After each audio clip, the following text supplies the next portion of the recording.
Hello friends, welcome to part 2 of our discussion on Godavari Power and Spark Limited.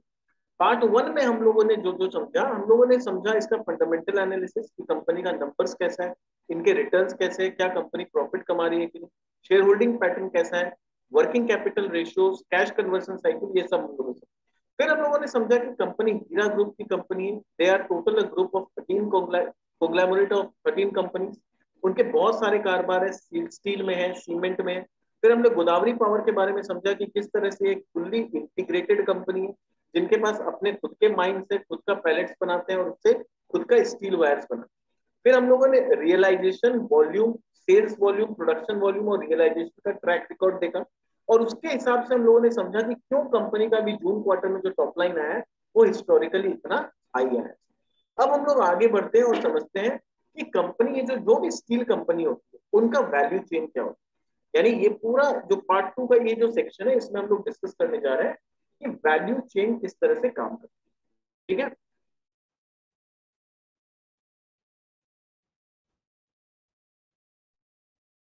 तो this is the value chain कि steel company का value chain क्या होता है, किस product से कैसे बनाए जाते हैं, ये हम लोग अभी समझेंगे। स्टील में आप देखिए सबसे इंपॉर्टेंट चीज होता है, पहला होता है माइनिंग। तो यहाँ माइनिंग क्या चीज का किया जाता है, यहाँ माइनिंग किया जाता है आयरन ओर का। यानी आप जब भी देखिए स्टील का नाम अकेला स्टील नहीं होता है, हम लोग आयरन एंड स्टील बोलते हैं।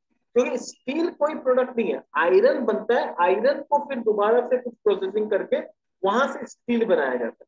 तो आयरन बनाने के लिए सबसे पहला चीज क्या चाहिए होता है हम लोग को, आयरन ओर।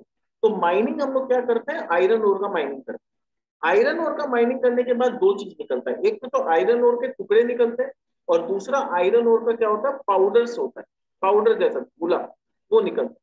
तो जो पाउडर वाले फॉर्म में होते हैं उसको हम लोग पैलेटिंग करने ले जाते हैं, पैलेटिंग प्लांट में ले जाते हैं। और जो आयरन ओर का टुकड़ा होता है उसको सिंटरिंग में भेज देते हैं। तो सिंटरिंग वाला जो पार्ट है वो कहाँ चला जाता है, ब्लास्ट फर्नेस में चला जाता है। और जो पैलेट्स बनते हैं, पैलेटिंग मतलब हम लोग क्या करते हैं, वो जो आयरन ओर का धूला बचा उसको एक गोल गोल पैलेट्स बना देते हैं। यानी जैसे होता है ना मार्बल्स होता है, वैसे गोला बना देते हैं आयरन ओर का, बॉल्स, आयरन ओर के बॉल्स, उसको हम लोग आयरन ओर पैलेट्स बोलते हैं।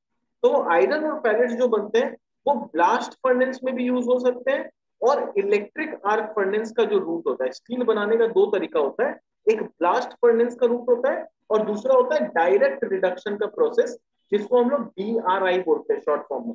आप बहुत बार नाम सुने होंगे DRI पाइप। DRI पाइप से मतलब क्या, ये स्टील के ऐसे पाइप्स है जिनको डायरेक्ट रिडक्शन के रूट के थ्रू बनाया गया, तो इसीलिए उसका नाम पड़ जाता है DRI पाइप। तो पैलेट्स जो होते हैं वो ब्लास्ट फर्नेस में भी जा सकते हैं या डायरेक्ट रिडक्शन के प्रोसेस में भी जा सकते हैं। डायरेक्ट रिडक्शन प्रोसेस के बाद क्या होता है, जो काम का चीज होता है वो चला जाता है इलेक्ट्रिक आर्क फर्नेस में। यानी बनाने का दो तरीका होता है स्टील को बनाने का, एक इलेक्ट्रिक आर्क फर्नेस के जरिए और दूसरा होता है बेसिक ऑक्सीजन फर्नेस के जरिए। तो ब्लास्ट फर्नेस में जाने के बाद मेनली जो प्रोसेस होता है वो इलेक्ट्रिक आर्क फर्नेस में नहीं जाता है, वो बेसिक ऑक्सीजन फर्नेस में जाता है, जहां पर एनर्जी कॉस्ट बहुत ज्यादा होता है। तो उससे थ्रू ये फडिंग होता है, बेसमर एंड थॉमस होता है, बहुत होता है, पर इतना डिटेल हम लोग को नहीं चाहिए। मेन दो जो दो चीज होता है कि हम लोग आयरन ओर को सिंटरिंग करके ब्लास्ट फर्नेस में ले जाते हैं, तो वो जो टुकड़ा होता है उसको ब्लास्ट करके हम लोग छोटा छोटा बना देते हैं, उसके बाद उसको बेसिक ऑक्सीजन फर्नेस में ले जाते हैं। और यदि हम लोग पैलेट्स के थ्रू कर रहे हैं तो हम लोग डायरेक्ट रिडक्शन ऑफ पैलेट्स कर सकते हैं, उसके बाद उसको डायरेक्टली इलेक्ट्रिक आर्क फर्नेस में ले जा सकते हैं। अब ये चाहे बेसिक ऑक्सीजन फर्नेस के थ्रू जाए या इलेक्ट्रिक आर्क फर्नेस के थ्रू जाए, जैसे जाना है उसका मर्जी जाए। उसके बाद हम लोग क्या कर सकते हैं, या तो कंटिन्यूअस कास्टिंग कर सकते हैं या फिर इनगोट कास्टिंग कर सकते हैं। तो कंटिन्यूअस कास्टिंग में क्या होता है कि हम लोग को बहुत एडवांटेज होता है, ज्यादातर कंपनी कंटिन्यूअस कास्टिंग करती है। इनगोट कास्टिंग में क्या होता है, स्टेप बाय स्टेप का काम होता है, तो उसमें टाइम बहुत ज्यादा लगता है, मेहनत बहुत ज्यादा लगता है, labour and energy cost is very high, क्योंकि आप एक लिमिट से ज्यादा उसमें नहीं कर सकते। और यहाँ कंटिन्यूअस कास्टिंग में क्या है, आपने एक बार मशीन ऑन कर दिया, वो कास्टिंग होते जा रहा है, जैसा सिस्टम आपने फिट किया उस हिसाब से उसका कंटिन्यूअसली कास्टिंग चल रहा है। और यहाँ पर क्या होता है, एक एक करके एक एक करके एक एक करके कास्टिंग होता है। जैसे मैंने अपने पहले भी वीडियो में बताया था कि जो जैसे फार्मास्यूटिकल में भी क्या होता है, कंटिन्यूअस प्रोसेस होता है या बैच प्रोसेस होता है। तो ये एक तरह से बैच प्रोसेस के जैसा होगा कि आप एक बार में, जैसे मान लीजिए आपको अगर किसी चीज का 10 प्रिंट आउट लेना और आपके प्रिंटर में ऑप्शन ही नहीं है कि आप वहां 10 लिख सके, तो आप एक प्रिंट लोगे, फिर दो लोगे, फिर तीन लोगे, ऐसे करके 10 बार मेहनत करना होगा। पर अगर कंटिन्यूअस ऑप्शन है, आप 10 वहां पर टाइप करके क्लिक करेंगे तो एक बार में 10 प्रिंट आ जाएगा। तो ये कंटिन्यूअस प्रोसेस जो है वो 10 बार वाला है, और इनगोट्स जो है एक एक बार वाला। तो यहां से फिर क्या क्या बनाया जाता है, तो जो कंटिन्यूअस कास्टिंग का जो प्रोसेस है उसमें क्या क्या बनता है, उसमें बन जाता है section mills, plate mills, strip mills, उसके जरिए कोल्ड रोलिंग मिल्स में ले जाया जाता है, और रॉड्स और बार्स ये सब बनाया जाता है। और इनगोट जो होता है, अगर इनगोट है तो फिर ये सारे प्रोडक्ट नहीं बनेंगे, खाली इनगोट बन के रुक जाता है मूवी। इसको और डिटेल में ढंग से समझे तो यहाँ पर और अच्छी तरह से समझ पाएंगे हम लोग कि इसका वैल्यू चेन क्या है। रॉ मटेरियल क्या होता है, स्टील बनाना है तो मेन रॉ मटेरियल क्या है, आयरन ओर चाहिए हम लोग को, लाइमस्टोन चाहिए, कोकिंग कोल चाहिए। जो कोल है ये बेसिकली कोकिंग कोल है, और स्क्रैप या तो स्क्रैप का मेटल। ये तीन के बाद ये चौथा अलग कैटेगरी है। तो ये तीन जो कैटेगरी है ये एक साथ यूज होता है। ये तीनों जब मेरे पास होते हैं तो इसको हम सिंटर प्लांट में ले जाते हैं। सिंटर प्लांट कोयला को हम कोक ओवन में ले जाते हैं ताकि ये कोयला को हम कोकिंग कोल बना सके, नॉर्मल कोल को हम कोकिंग कोल बना सके। और उसके बाद उसको ब्लास्ट फर्नेस में ले जाते हैं। ब्लास्ट फर्नेस के बाद हम इसको ले जाते हैं बेसिक ऑक्सीजन फर्नेस में। ठीक है। और अगर मेरे पास मेटल के स्क्रैप पड़े हुए हैं तो मेरे को ये सारे रॉ मटेरियल का जरूरत नहीं। मुझे आयरन ओर नहीं चाहिए, लाइमस्टोन नहीं चाहिए, कोयला नहीं चाहिए। मेरे पास क्या है, पहले का पुराना स्टील जो भंगार से मिला हुआ है, जो स्क्रैप में मिला हुआ है मेरे को, वो स्क्रैप मेटल को मैं लेके आया, उसको डायरेक्टली मैं क्या किया, इलेक्ट्रिक आर्क फर्नेस में डाल दिया। और अगर मेरे पास स्क्रैप नहीं है तो मुझे फिर आयरन और लाइमस्टोन और कोयला की मदद से ब्लास्ट फर्नेस के रूप से बेसिक ऑक्सीजन फर्नेस के पास जाना पड़ता। अगर स्क्रैप है तो डायरेक्टली मैं इलेक्ट्रिक आर्क फर्नेस के पास चला जाता। उससे बनेगा लैडर, यानी यहाँ पर रिफाइनिंग होता है। जो भी यहाँ पर बन के निकला रिफाइनिंग करके उसको कंटिन्यूअस कास्टिंग प्रोसेस में हम डाल देते। कंटिन्यूअस कास्टिंग प्रोसेस से निकलता है semi finish product. Semi finish product क्या क्या हो सकता है, वो प्लूम्स हो सकता है, वो बिलेट्स हो सकता है, वो स्लैब हो सकता है। वो फिर फर्नेस रिहर्सल में जाके हॉट रोलिंग मिल्स में जाता है।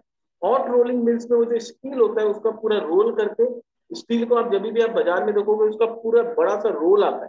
आप कभी ध्यान देना, लॉरी के ऊपर बड़ा बड़ा रोल रखा रहता है, तो हॉट रोलिंग मिल में जाता है।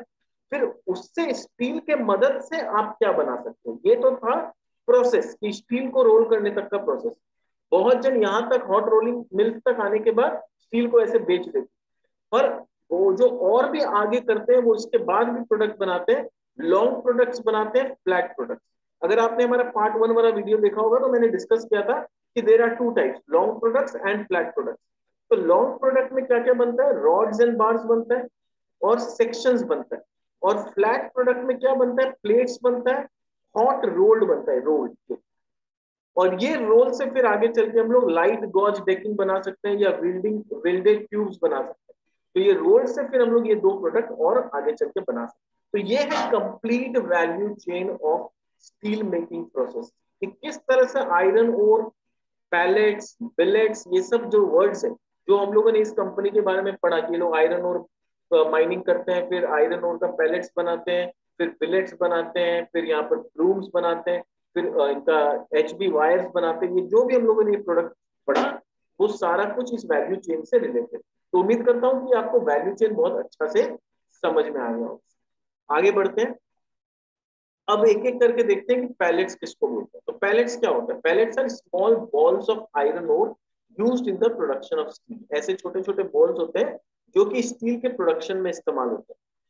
आयरन और पैलेट्स कैसे बनाया जाता है, pellets are balls formed by rolling moist concentrates of fine iron ores of different mineralogic and chemical composition.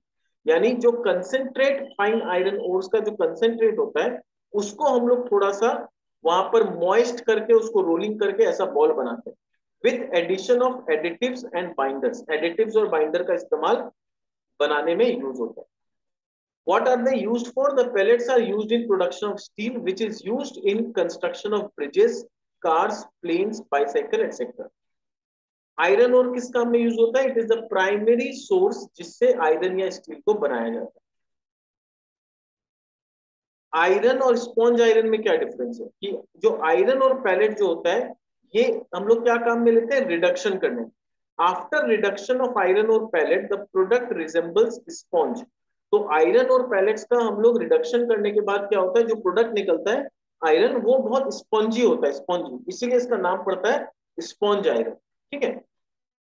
What is sponge iron? Sponge iron is a form of iron that we can produce directly from iron ore through reduction process. तो reduction process से हम लोग क्या कर सकते हैं, direct route, मैंने बताया ना DRI, डायरेक्ट रिडक्शन आयरन। तो डायरेक्ट रिड्यूस्ड आयरन जो होता है DRI, उसी को हम लोग स्पॉन्ज आयरन भी बोलते हैं। Sponge iron has many advantage over other similarly smelted iron forms. Sponge iron is superior to pig iron. तो पिग आयरन से कंपेयर करें तो स्पॉन्ज आयरन ज्यादा बेटर माना जाता है। क्वेश्चन आता है पिग आयरन क्या होता है? Pig iron is a form of iron that we can produce by melting iron ore along with charcoal and limestone. तो जो भी हम लोगों ने समझा कि आयरन ओर, चारकोल और लाइमस्टोन को ब्लास्ट फर्नेस में डाल के मेल्ट किया जाता है, तो उसके मदद से जो आयरन बनता है उसको पिग आयरन बोलते हैं। बट उससे ज्यादा बेटर होता है स्पॉन्ज आयरन, जो कि डायरेक्ट रिड्यूस आयरन होता है। इसीलिए क्या होता है, डीआरआई पाइप्स का डिमांड ज्यादा होता है, डीआरआई पाइप्स का वैल्यू ज्यादा होता है। Sponge iron is used in the iron and steel industry as a substitute for scrap in induction and electric arc furnace. अभी क्या होता है, अगर दोबारा एक बार पीछे चले, तो इलेक्ट्रिक आर्क फर्नेस के रूप से अगर हमें स्टील बनाना है तो हमें चाहिए होता है मेटल स्क्रैप। तो अगर मेटल स्क्रैप हमारे को मिल जाता है तब तो प्रॉब्लम ही नहीं, पर अगर मेटल स्क्रैप नहीं मिलता है तो हम आयरन और पैलेट्स को इस्तेमाल करते हैं मेटल स्क्रैप के बदले। तो वही लिखा है कि स्पॉन्ज आयरन क्या होता है। तो आयरन और पैलेट से हम लोग स्पॉन्ज आयरन बनाते हैं, और वो स्पॉन्ज आयरन जो होता है वो ये स्क्रैप का काम करता है। तो sponge iron act as scrap, जिसको हम लोग डायरेक्टली इलेक्ट्रिक आर्क फर्नेस में ले जाके फिर स्टील का जो भी प्रोडक्ट हम लोग बनाना चाहते हैं स्टील बना सकते हैं। So it is used as a substitute for scrap in induction and electric arc furnace. तो इससे हाई क्वालिटी स्टील बनाने में बहुत मदद मिलता है। तो उम्मीद करता हूँ आपको पूरी तरह से ये वैल्यू चेन समझ में आ गया होगा कि स्टील इंडस्ट्री किस तरह से काम करती है, उसमें क्या क्या प्रोडक्ट होते हैं, कौन अच्छा कौन खराब और कौन किस तरीके से बनाया जाता है। स्पॉन्ज आयरन और पिग आयरन में क्या डिफरेंस है, आप चाहें तो इसको वीडियो पॉज करके पढ़ लीजिए, वैसे मैंने ऑलरेडी आपको समझा दिया। बिलेट्स किस काम में आता है, तो बिलेट्स क्या है, बिलेट्स बनता है कंटिन्यूअस कास्टिंग के बाद तीन सेमी फिनिश प्रोडक्ट बनता है, ब्लूम्स, बिलेट्स और सब स्लैब्स। तो अभी हम लोग बात कर रहे हैं बिलेट्स का। तो बिलेट्स किसको बोलते हैं? The bill rate is a section of metal used for rolling into bars. यानी बिलेट ऐसा सेक्शन है जिसको हम लोग रोल करके बार बनाते हैं। आप समझ लो कि बिलेट जो है एक तरह से क्या है, पेपर है, पेपर को रोल करते हैं। तो पेपर रोल करके एक, जैसे हम लोग पेपर का रोल करते हैं तो एक चीज बन जाता है ना, गोल गोल सिलेंड्रिकल फॉर्म में। तो बिलेट्स को रोल करके बार्स बनाया जाता है, रॉड्स बनाए जाते हैं, सेक्शंस बनाए जाते हैं। It can be produced into ingots.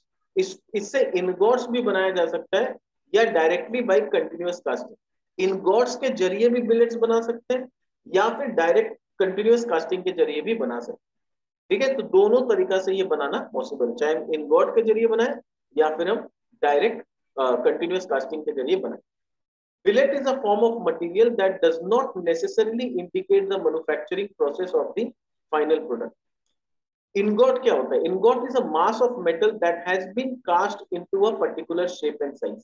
यानी ये मेटल का एक मास है जिसको या तो हमने बार का शेप दे रखा है, या प्लेट का, या शीट का, किसी भी चीज का एक शेप दे रखा है, उसको इनगॉट बोलते हैं। अब आते हैं हम लोग, बात करते हैं गोदावरी पावर।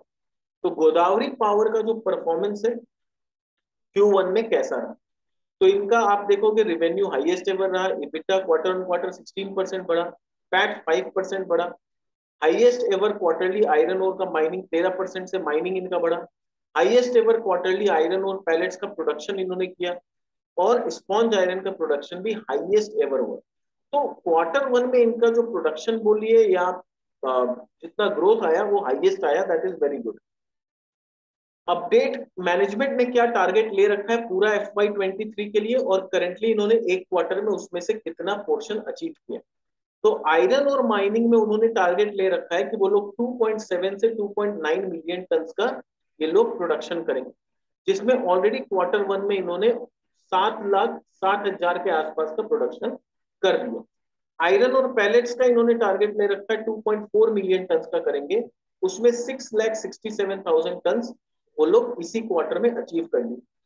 केपेक्स इनका प्लान है कि 500 करोड़ का टोटल केपेक्स करेंगे इस साल, उसमें ऑलरेडी 150 करोड़ का केपेक्स ये लोग इसी क्वार्टर में कर चुके हैं।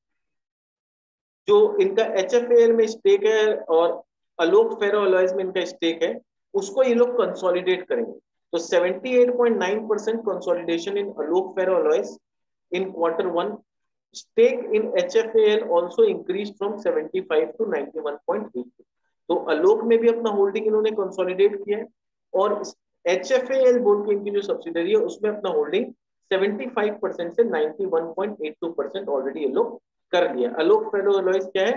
Has ferro alloy capacity of 14,500 tonne per annum और उसके पास 8 मेगावाट का कैप्टिव पावर भी है। स्ट्रेटेजी इन्होंने क्या किया, सरकार ने क्या किया था, एक्सपोर्ट ड्यूटी लगा दिया था। तो इनका जो मेन बिजनेस आता था वो क्या था, आयरन ओर के पैलेट्स को ये लोग एक्सपोर्ट करते थे और काफी हाई दाम में एक्सपोर्ट करते थे। तो सरकार ने इनको देख के नहीं, सिर्फ पूरे इंडस्ट्री वाइज, क्योंकि ऑलरेडी हमारे देश में मेटल्स का कमी हो रहा था और दाम आसमान छू रहा था, तो सरकार ने अपने डोमेस्टिक इंडस्ट्री को बचाने के लिए, डोमेस्टिक अदर बिजनेसेस को बचाने के लिए इनके एक्सपोर्ट पे ड्यूटी लगा दी, जिसके वजह से इनका सामान एक्सपोर्ट, इनका मतलब पूरे इंडस्ट्री में जो सामान है वो एक्सपोर्ट होना कम हो गया और डोमेस्टिकली प्राइसेस केम डाउन। तो इन्होंने उसके अगेंस्ट में, यानी सरकार जो स्टेप ली, तो इन्होंने अपना क्या स्ट्रेटेजी चेंज किया, इन्होंने अपना वॉल्यूम मिक्स चेंज कर दिया। इन्होंने बोला कि हम आयरन और पैलेट्स जो एक्सपोर्ट करते थे अब एक्सपोर्ट तो हो नहीं रहा है, आयरन और पैलेट्स को यूज करके स्पॉन्ज आयरन बना लेते हैं, स्टील के बिलेट्स बना लेते हैं, MS राउंड पाइप्स बना लेते हैं, HB वायर्स बना लेते हैं, फेरो अलॉयज बना लेते हैं। तो उम्मीद करता हूं अब आपको क्लियर हो गया होगा स्पॉन्ज आयरन क्या है, स्टील बिलेट्स क्या है, MS राउंड क्या है, ये आप समझ गए होंगे। तो ये सारा एंड प्रोडक्ट्स ये लोग बनाने लगे। तो वहां पर एंड प्रोडक्ट्स का डिमांड ऑलरेडी डोमेस्टिक मार्केट में इंडिया में है, तो वो चीज बिकने लगा। डोमेस्टिक सेल्स पे इन्होंने फोकस किया। कंपनी वाज मेनली, देखो यहाँ क्या बोल रहा है, company was mainly exporting iron और pellets and wire rods prior to imposition of export duty. तो एक्सपोर्ट ड्यूटी इंपोज होने से पहले ये लोग का मेन काम क्या था, ये लोग आयरन और पैलेट्स को क्या किया करते थे, एक्सपोर्ट किया करते थे। Company has a competitive advantage as it produces high grade iron और पैलेट, और पूरे वर्ल्ड में इनके पास कॉम्पिटिटिव एडवांटेज है क्योंकि ये लोग जो आयरन और के पैलेट्स बनाते हैं ना वो बहुत हाई क्वालिटी के होते हैं, जिसके वजह से इनको इंटरनेशनल मार्केट में भी प्रीमियम प्राइसिंग मिलता है।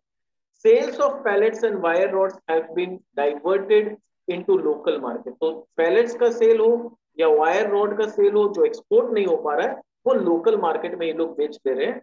And company is confident of achieving the targeted volume, और कंपनी को पूरा कॉन्फिडेंस है कि जो वॉल्यूम का हम लोगों ने टारगेट लिया है हम उसको अचीव कर लेंगे। केपेक्स का इन्होंने बता रखा है हम 500 करोड़ का केपेक्स करेंगे for the current year for setting up captive solar power plant, and they will also do capex in mining and replacement of old turbines with new turbine.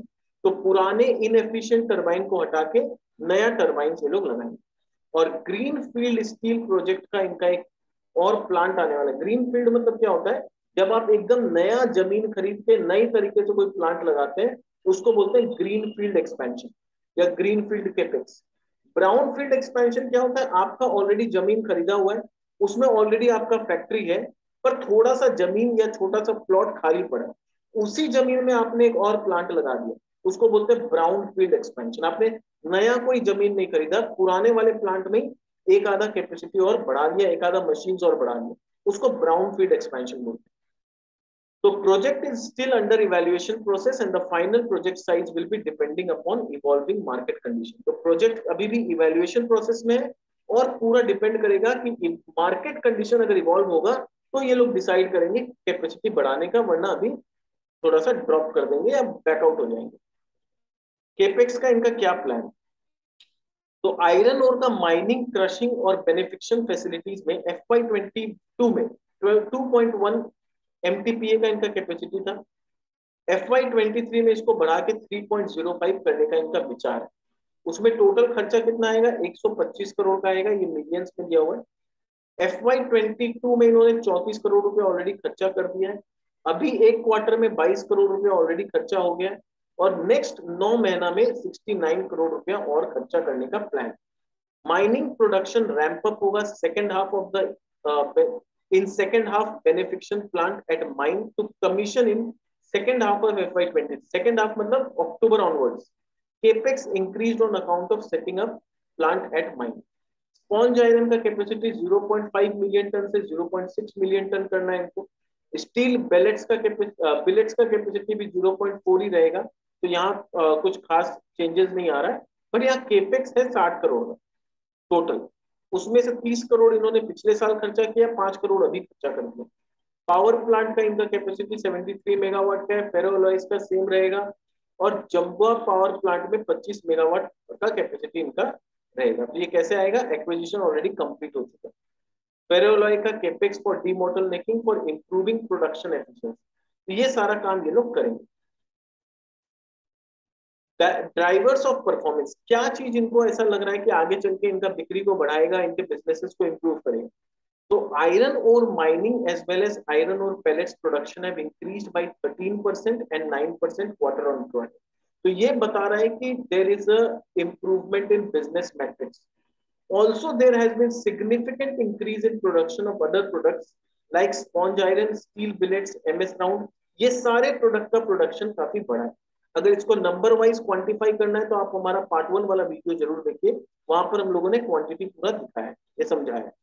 Sales volume of pellets increased by 6% year-on-year basis and decreased by 19% quarter-on-quarter basis. So, sales of other products like sponge iron, steel billets, MS round have increased on quarter-on-quarter basis. Realizations इनका improve हुआ है, operating cost इनका बढ़ा है 14% से, but as a percentage of turnover वो same है 71% of the total turnover. और ये operating cost क्यों बढ़ा है? The reason is mainly due to increase in raw material, stores and power and fuel consumption. तो raw material का दाम बढ़ा है, हम लोग को पता है, stores का दाम बढ़ा है, power and fuel का दाम बढ़ा है, तो ये सब कारण है कि इनका ऑपरेटिंग कॉस्ट इतना क्यों बढ़ गया। कैप्टिव माइनिंग जो इनके पास है उससे इनको कितना बड़ा एडवांटेज होता है, ये आप खाली देखिए कि अगर इनको आयरन ओर खरीदना पड़ता बाजार से तो उसका रेट कितना पड़ता, उसका प्राइस आता 8,500, जबकि कैप्टिव होने की वजह से इनको कितना लैंडेड कॉस्ट पड़ रहा है 3150। तो इतना जो डिफरेंस है, अपना खुद का माइनिंग होने की वजह से इतना ज्यादा डिफरेंस इनको खाली आयरन ओर के प्राइस में मिल रहा है। और यही कारण है कि क्यों इनका मार्जिन इतना हाई होता है कंपेयर टू द पीयर जिनके पास अपने आयरन ओर माइंस नहीं है। ये FY22 कंपनी का कहना है उनके लिए एक लैंडमार्क ईयर हुआ है, क्योंकि इनका प्रॉफिट डबल हो चुका है, इनका एबिटा बहुत हाई रहा है, प्रॉफिट बहुत हाई रहा है। ये सारा चीज हम लोग फंडामेंटल एनालिसिस में ऑलरेडी कवर कर चुके हैं। इन्होंने अपने ग्रुप स्ट्रक्चर को भी काफी सिंप्लीफाई किया है। They have exited a non core business by divesting its stake in completely in GGEL। तो इनका GGEL जो सब्सिडियरी था उसमें पूरा हिस्सा इन्होंने बेच दिया। And they have consolidation of stake in subsidiaries in HFAL and GGL 75% holding से बढ़ा के 100% कर लिया। तो ये दो कंपनी में इन्होंने अपना होल्डिंग पूरा 100% कर लिया है, और एक नॉन परफॉर्मिंग यूनिट था जो सोलर थर्मल पावर प्लांट था, उसको इन्होंने बेच दिया। प्लेज शेयर का अगर बात करें तो ग्रेजुअली रिड्यूस कर दिया प्रमोटर ने अपने प्लेज। पहले 32% शेयर प्रमोटर का प्लेज था, जो आज के डेट में नील हो चुका है, यानी इन्होंने अपना सारा प्लेज छुड़ा लिया। तो आज कोई भी प्रमोटर का शेयर प्लेज नहीं है, ये भी एक positive sign. Core competitive edge ये लोग अपना बिल्ड कर रहे हैं दिन पे दिन। They have plan to enhance iron और mining capacity to 5 million ton. अभी इनके पास जो कैपेसिटी है वो 5 नहीं है, उससे थोड़ा सा कम है। इसको बढ़ा के ये लोग 5 मिलियन टन ले जाना चाहते हैं नेक्स्ट 2-3 साल में, और आगे नेक्स्ट 5 से 7 साल में इसको 9 मिलियन टन तक ले जाएंगे। They are focusing on intermediates like products like pellets, pig iron, billets, and increase their capacity going forward. 4x increase ये लोग revenue, increase in reserves of iron ore mine ये लोग करना चाहते हैं। Continue to produce high grade iron ore pellets and they want to fund the capex from internal approval। और debt free रहना चाहते हैं, जितना भी expansion है वो internal approval से लोग करना चाहते हैं। इंडस्ट्री ट्रेंड्स का बात करें तो इंटरनेशनल मार्केट में क्या हुआ है, $158 per tonne on 1 April iron ore का प्राइस था, जो गिर के $100 पर टन हो चुका है ड्यू टू रिसेशन वरीज, क्योंकि सबको लग रहा है पूरे दुनिया में रिसेशन आ सकता है, रिसेशन आ सकता है, इस वजह से आयरन ओर का प्राइस ग्लोबली काफी गिर गया। The demand and consumption of steel and other commodities is subdued in China due to COVID and real estate crisis. वेले is a very big supplier, ये ब्राजील के स्टेट है, यहाँ से आयरन ओर का काफी सप्लाई होता है। तो वेले ने क्या किया, अपना आयरन ओर का प्रोडक्शन कट किया है, और रशिया और यूक्रेन वॉर के वजह से भी वहां से भी सप्लाई नहीं आ रहा है। तो क्योंकि सप्लाई भी कम हो गया, डिमांड तो रिसेशन के वजह से कम है ही, रिसेशन के डर के वजह से, अब यहाँ से वेले से रशिया से यूक्रेन से सप्लाई भी नहीं आ रहा है, तो डिमांड जो घटा उसके हिसाब से सप्लाई भी घट गया, तो कहीं ना कहीं प्राइस पे बहुत ज्यादा असर नहीं आया। और मैनेजमेंट एक्सपेक्ट कर रहा है कि पूरे साल 100 से 120 डॉलर पर टन का रेट आयरन ओर का रहेगा। डोमेस्टिक मार्केट में गवर्नमेंट ने क्या किया, एक्सपोर्ट ड्यूटी लगाया है। आयरन ओर जिसपे 0% था उसको 30% या 50% कर दिया है डिफरेंट ग्रेड्स के ऊपर। पैलेट्स पे 45% एक्सपोर्ट ड्यूटी, स्टील पे 15% एक्सपोर्ट ड्यूटी लगा दिया। This has led to sharp drop in the domestic iron ore price, इसके वजह से डोमेस्टिक आयरन ओर का प्राइस गिर गया है। एनएमडीसी ने भी अपने आयरन ओर का प्राइस को कट किया है by 2000 rupees per tonne. Pellet price 14,000 रुपया पर टन से गिर चुका है, मतलब पहले 14,000 रुपया पर टन था, उससे गिर के ऑलमोस्ट 7,575 रुपया पर टन हो गया। Domestic iron ore price have likely bottom out, पर बोल रहे हैं कि डोमेस्टिक में आयरन ओर का प्राइस जितना गिरना था गिर गया, इससे ज्यादा और गिरने का जगह नहीं है। The support has come from the cost curve which has moved up by 1000 to 1500 per ton. ये बोल रहे हैं कि डोमेस्टिक आयरन ओर का प्राइस जितना गिरना था वो गिर गया, अब और गिरने का जगह नहीं है, क्योंकि जो डोमेस्टिक मैन्युफैक्चरर्स लोग हैं उनका कॉस्ट ऑफ प्रोडक्शन बढ़ा है, तो उस वजह से क्या है, इससे ज्यादा और प्राइस नहीं गिर सकता। Going forward, improvement in the price of iron ore and pellets will depend upon the impact of export duty। तो आगे चल के अगर गवर्नमेंट एक्सपोर्ट ड्यूटी को कम करती है तो वहां से पैलेट का प्राइस और आयरन ओर का प्राइस दोबारा से बढ़ सकता है। और अगर मैं कल का न्यूज बताऊं तो कल ऐसा न्यूज आया था कि सरकार इस पे विचार कर रही है कि एक्सपोर्ट ड्यूटी को धीरे धीरे कम किया जाए। तो दैट इज वेरी पॉजिटिव, अगर ऐसा हो जाता है तो दोबारा से मेटल कंपनीज में थोड़ा सा जाना जाए। तो इतना सब कुछ जो हम लोगों ने पार्ट 1 में समझा बिजनेस के बारे में, अभी पार्ट 2 में हम लोगों ने डिस्कस किया, इससे फाइनली जो निकल के आता है कि कंपनी का वैल्यूएशन क्या हो सकता है। And this is totally my opinion, ये मेरे तरफ से किसी भी तरह का रिकमेंडेशन नहीं है, I am not a SEBI registered analyst. तो ये सिर्फ एजुकेशन पर्पस के लिए है कि हम लोग ये पूरा कंपनी को डिस्कस कर रहे हैं, और ये जो वैल्यूएशन भी निकाल रहे हैं this is only for educational purpose. तो इसे किसी भी तरह का मेरे तरफ से रिकमेंडेशन मत समझिएगा। अगर आपको कंपनी अच्छी लगी, आपको इन्वेस्ट करने का मन है, आप अपने फाइनेंशियल एडवाइजर से कंसल्ट करके फिर इसमें इन्वेस्ट करिएगा, अदरवाइज मेरे कहने पे आप कोई भी डिसीजन मत लीजिए। अगर मैं बुल फेज में बात करूं तो अभी जो कंपनी का टॉप लाइन है 5,400 करोड़ के आसपास का टॉप लाइन। मुझे लगता है कि अगर सब कुछ बहुत अच्छा चला तो 18% का टॉप लाइन ग्रोथ आ सकता है विद 30% ऑफ एबिटा मार्जिन। तो वहां से कंपनी का शेयर प्राइस 540 रुपया तक ऊपर जा सकता है। अगर नॉर्मल रहा, बहुत ज्यादा डाउन साइकिल भी नहीं आया, बहुत सारा कुछ पॉजिटिव भी नहीं हुआ, तो 15% का टॉप लाइन ग्रोथ हो सकता है, कंपनी अपना 28% का एबिटा मार्जिन मेंटेन कर सकती है। तो उस हिसाब से जो वैल्यूएशन आता है 345 रुपया इसका फेयर वैल्यूएशन आता है। और कंपनी अभी जो ट्रेड कर रहे हैं 288-290 के आसपास ट्रेड कर रहे हैं, 345 रुपया can be a fair value for this company. तो यहाँ पर से इमीडिएटली 40-50 रुपया का अपसाइड दिख सकता है। और अगर चीज और खराब हो जाता है, एक्सपोर्ट ड्यूटी सरकार नहीं घटाती है और पूरा ग्लोबली एक मंदी जैसा सिचुएशन आ जाता है जहां मेटल्स का, स्टील का डिमांड पूरी तरह से सूख जाता है, तो वहां पर टॉप लाइन में 13% से ज्यादा का ग्रोथ नहीं दिखता है। मार्जिन इनके गिर के 23% तक हो सकते हैं कि और नीचे गिर जाए, तो ये शेयर प्राइस गिर के 208-210 रुपया तक नीचे आ सकता है अगर सिचुएशन थोड़ा सा और खराब हो जाए। तो this was all from my side. उम्मीद करता हूँ आपको पार्ट 1 भी अच्छा लगा होगा, ये पार्ट 2 भी आपको अच्छा लगा होगा। अगर आपको ये वीडियो पसंद आया है तो इसे लाइक जरूर कर दीजिए। आप खुद देख सकते हैं कितना मेहनत लगता है ये सब वीडियो बनाने में, कितना इन डेप्थ रिसर्च करना पड़ता है। तो अगर आप लाइक करेंगे तो हमारा मोटिवेशन आएगा, हमें और हौसला मिलेगा और मोटिवेशन मिलेगा कि हम और भी इसी तरह से अच्छे अच्छे कंटेंट्स लेके आए। अगर आप किसी भी तरह से हमें संपर्क करना चाहते हैं तो इस ईमेल आईडी में आप मेल कर सकते हैं। आप कमेंट बॉक्स में भी लिख के हमारे साथ कुछ डिस्कस करना हो तो आप वहां भी डिस्कस कर सकते हैं। मैं कोशिश करता हूँ कि सारे कमेंट्स का जल्द से जल्द जवाब दूं। अगर आप नए आए हमारे चैनल में तो हमारे चैनल को सब्सक्राइब करना मत भूलें, नोटिफिकेशन बेल बटन दबा दें ताकि आपको आने वाले और भी ऐसे एजुकेटिव कंटेंट्स आपको पहले के पहले मिले। हम आगे और भी अच्छी अच्छी कंपनीज पे इसी तरह से डीप डाइव एनालिसिस करेंगे। और उम्मीद करता हूँ आप इस वीडियो को जरूर शेयर करेंगे अगर आपको अच्छा लगा अपने दोस्तों के साथ, ताकि आप उनको भी मदद करें कि किस तरह से पूरा कंपनी का नॉलेज लेके फिर मन बनाया जाता है कि हम लोग कंपनी में इन्वेस्ट करेंगे। देखिए, चैनल का ऑब्जेक्टिव सिर्फ ये है कि मैं आपको पूरा इंफॉर्मेशन दूं।